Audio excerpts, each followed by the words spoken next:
ਮੈਨੂੰ ਕਹਿੰਦੀ ਮੈਂ ਤੇਰੇ ਫੂਕ ਕੱਢਦਾ ਨਹੀਂ ਫੂਕ ਕੱਢ ਦੇਣੀ ਸ਼ੇਕ ਕਰ ਦਿੱਤੀ ਹੈ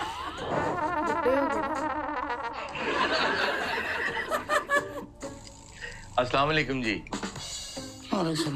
वालेकुम सलाम। हाँ सांस चढ़ गया ना, वो इतना आए हैं आप 4 कदम से। तू तुर के आया हाँ जी, ओ एथो जी जी जी जी।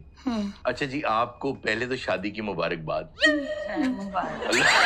शादी क्या हाल हुआ है तो आप तो अच्छा खैर शादी शादी ये आवाज कहाँ से आती है?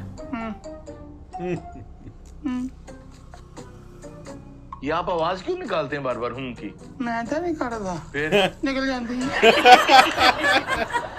आवाज खुद ही निकल जाती है। वो तो जो मेरी उम्र है तू आवाज नहीं गल करता निकल जाती है निकल जाता था कुछ अच्छा खैर हाँ मैं ऐसे दुख धोती नहीं बनता कुत्ते नहीं फिरता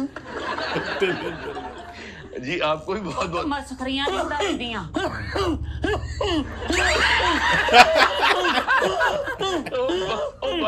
दवाइयां ना डाला दूल्हा मियाँ को सिरप पिलाई की रस्म करेंगे।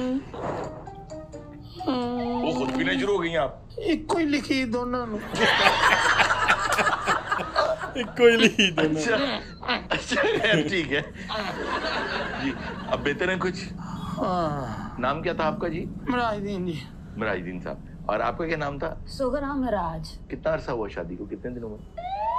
दिन कितनी देर हो गई है क्यों आपको याद नहीं रहता? नहीं नहीं वो तो मैनू हुण याद नहीं रहंदा ना तरीक याद रहिंदी या दिन याद रहंदा खैर करना भी क्या। अच्छा जी आप बताइए कि आप की शादी को कितने दिन हो गए? याद ਤਾਂ ਪੁੱਤ ਮੈਨੂੰ ਵੀ ਨਹੀਂ ਰਹਿੰਦਾ ਆਹੀ ਕੋਈ 4 ਦਿਨ ਹੋਏ ਆ अच्छा 4 दिन हुए हैं आपकी शादी को माशाल्लाह। हाँ तो तू सोच ला ये 8 हो जाते तो की हाल बना सी